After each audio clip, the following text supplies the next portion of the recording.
Neemias, capítulo 3, versículo 15 ao capítulo 5, versículo 13.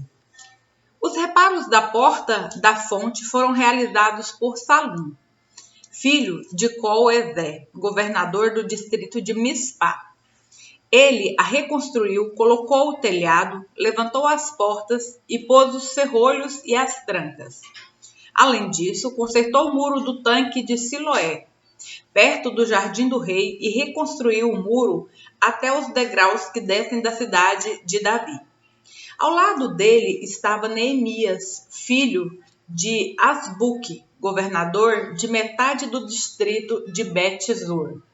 Ele reconstruiu o muro desde o lugar em frente dos túmulos da família de Davi até o reservatório de água e até a casa dos guerreiros.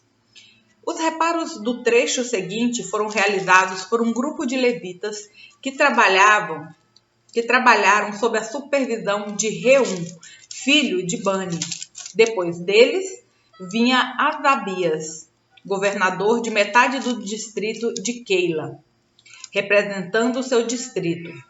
No trecho seguinte, trabalharam seus parentes, liderados por Binui, filho de Enadad, governador da outra metade do distrito de Keila. Ezer, filho de Jesua, governador do distrito de Mispá, consertou o trecho seguinte do muro, desde o lugar em frente da subida para a casa das armas até a esquina do muro. Mais adiante, Banique, filho de Zabai, consertou com grande zelo o trecho desde a esquina do muro até a entrada da casa do sumo sacerdote Eliasibe. Meremote, filho de Urias e neto de Acós, reconstruiu o trecho do muro desde a entrada da casa de Eliasibe até o fim da casa. Os reparos do trecho seguinte foram realizados por sacerdotes que moravam ao redor da cidade. Ao seu lado, Benjamim e Assube consertaram o trecho em frente de suas casas, e Azarias, filho de Maazéias e neto de Ananias, consertou o trecho ao lado de sua casa. Em seguida vinha Binui, filho de Enadad, que consertou o trecho desde a casa de Azarias até a esquina do muro. Paial, filho de Uzai, consertou o trecho em frente da esquina do muro e da torre do Palácio Real, ao lado do pátio da guarda. Ao lado dele estavam Pedaías, filho de Parós, e os servidores do templo que moravam na colina de Ofel, que consertaram o muro até o lugar em frente à Porta das Águas, a leste, e da torre do palácio.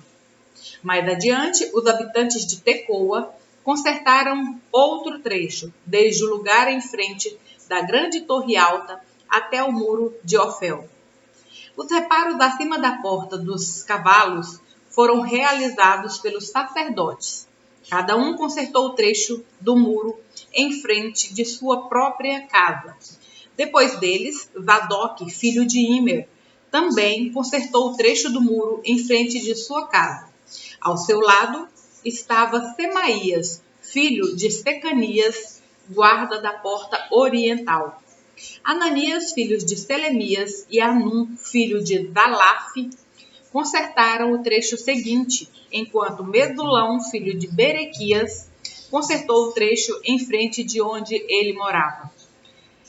Malquias, um dos ourives, consertou o muro até a casa para os servidores do templo e para os negociantes, em frente da porta da guarda. Então, continuou o trabalho até a sala superior da esquina. Os outros ourives e negociantes consertaram o muro desde a sala superior da esquina até a porta das ovelhas. Sambalate ficou furioso quando soube que estávamos reconstruindo o muro. Indignou-se e zombou dos judeus. Disse na presença de seus companheiros e dos oficiais do exército samaritano: O que esse punhado de judeus fracos pensa que está fazendo? Imaginam que serão capazes de construir um muro que só porque ofereceram alguns sacrifícios? Pensam que podem fazer algo com as pedras queimadas que tiraram do monte do entulho? Tobias, o amonita, estava ao seu lado e comentou: basta uma raposa subir lá e esse muro de pedra desaba. Então orei: ouve-nos, nosso Deus, pois estamos sendo ridicularizados.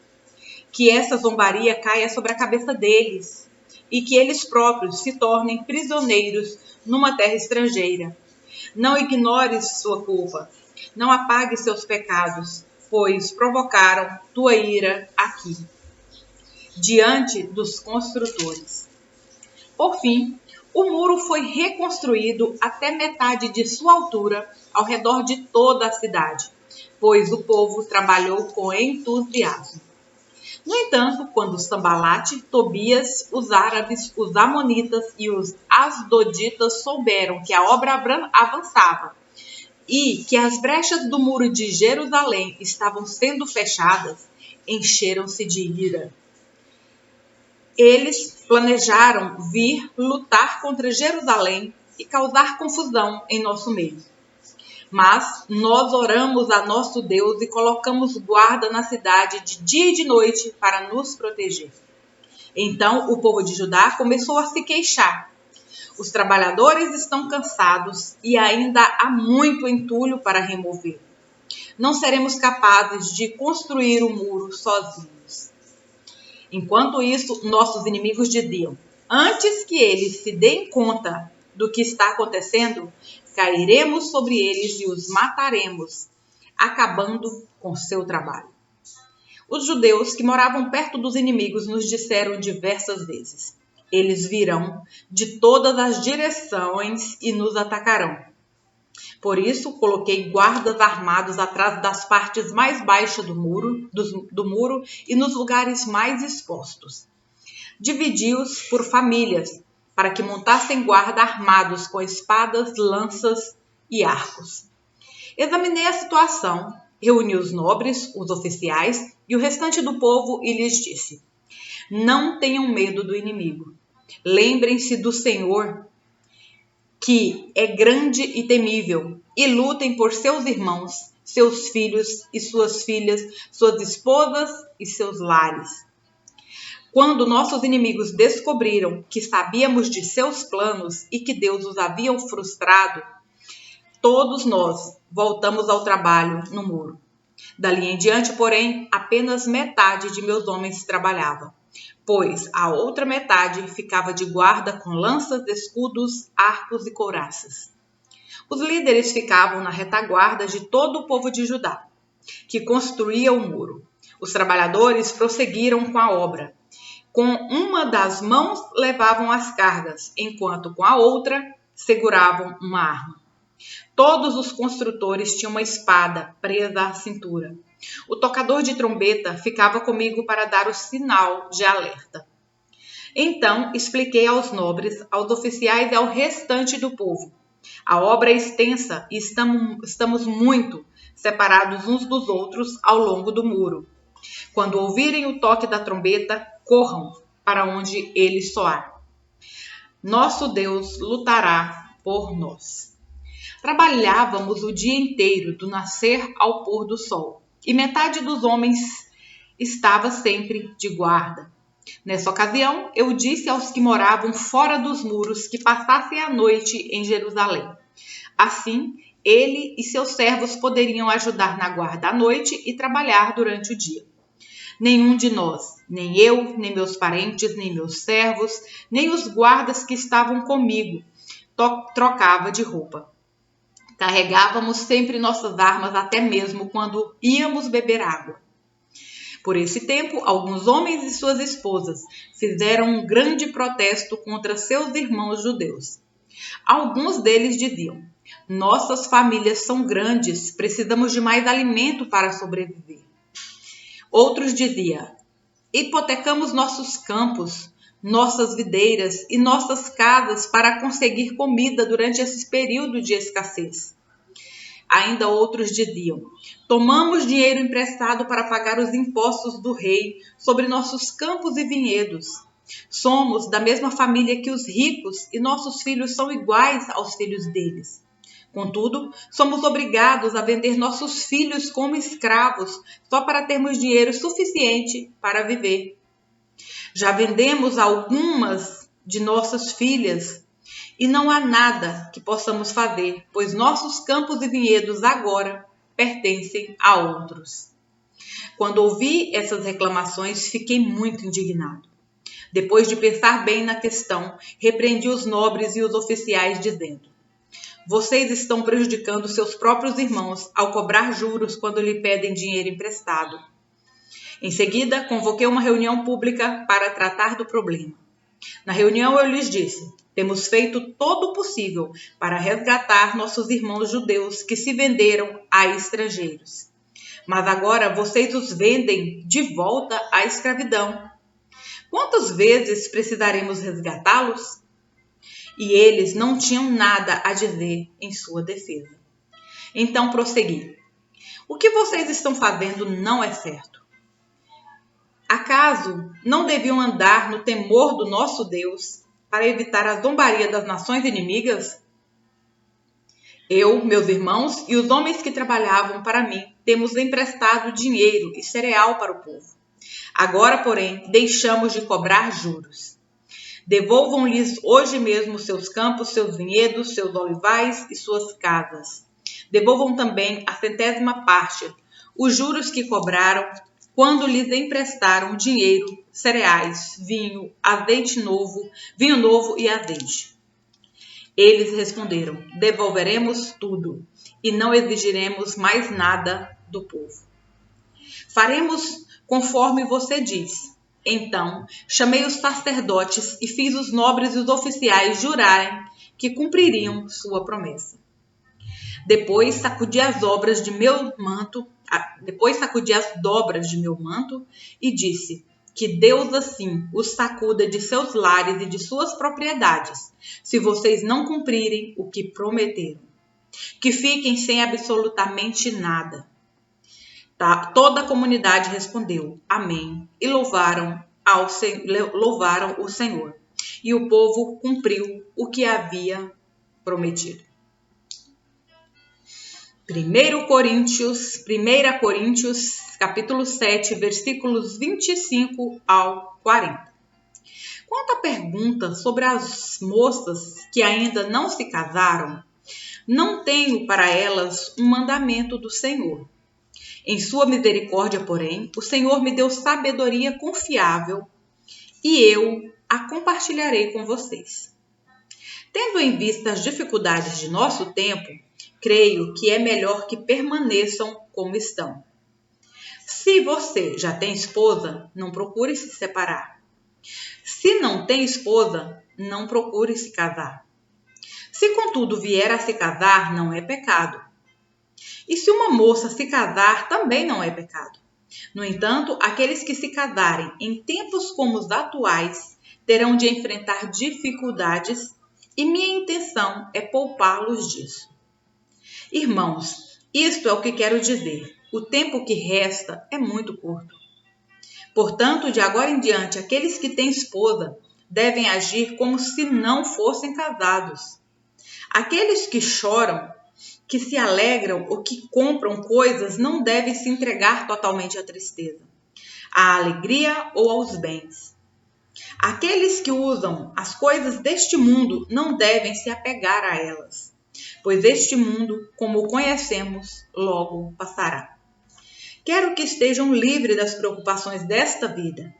O homem que não é casado tem mais tempo para se dedicar à obra do Senhor e pensar em como agradá-lo. Mas o homem casado precisa pensar em suas responsabilidades neste mundo e como agradar sua esposa. Seus interesses estão divididos. Da mesma forma, a mulher que não é casada ou que nunca se casou pode se dedicar ao Senhor e ser santa de corpo e espírito. Mas a mulher casada precisa pensar em suas responsabilidades aqui na terra e em como agradar seu marido. Digo isso para seu bem e não para lhes impor restrições.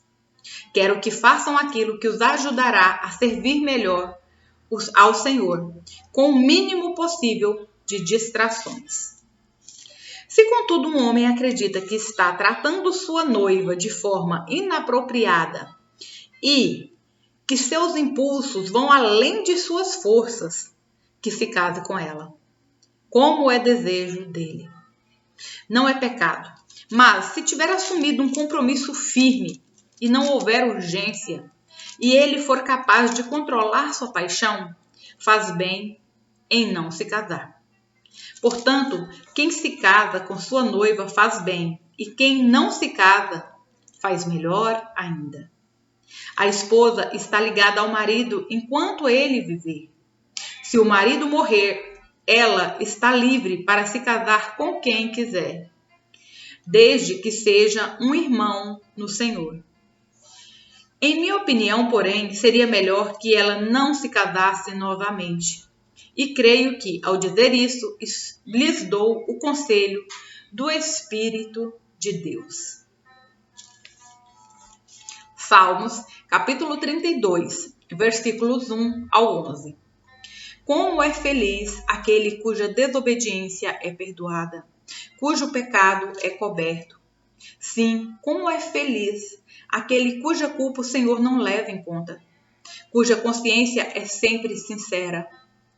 Enquanto me recusei a confessar meu pecado, meu corpo definhou, e eu gemia o dia inteiro. Dia e noite tua mão pesava sobre mim. Minha força evaporou como água no calor do verão. Finalmente, confessei a ti todos os meus pecados, e não escondi mais minha culpa. Disse comigo, confessarei ao Senhor a minha rebeldia, e tu perdoaste toda a minha culpa. Portanto, todos que forem fiéis, orem a ti enquanto há tempo, para que não se afoguem quando vier a inundação. Pois és meu esconderijo, tu me guardas da aflição e me cercas de cânticos de vitória. O Senhor diz, eu guiarei pelo melhor caminho para a sua vida. Lhe darei conselhos e cuidarei de você. Não sejam como o cavalo ou a mula, que não têm entendimento e precisam de freios e rédeas para ser controlados. O perverso tem muitas tristezas, mas o que confia no Senhor é cercado de amor. Portanto, alegrem-se no Senhor e exultem, todos vocês que são justos. Gritem de alegria todos vocês que têm coração íntegro. Provérbios, capítulo 21, versículos 5 ao 7. Quem planeja bem e trabalha com dedicação prospera. Quem se apressa e toma atalhos fica pobre. A riqueza obtida por meio de mentiras é neblina que se dissipa e armadilha mortal.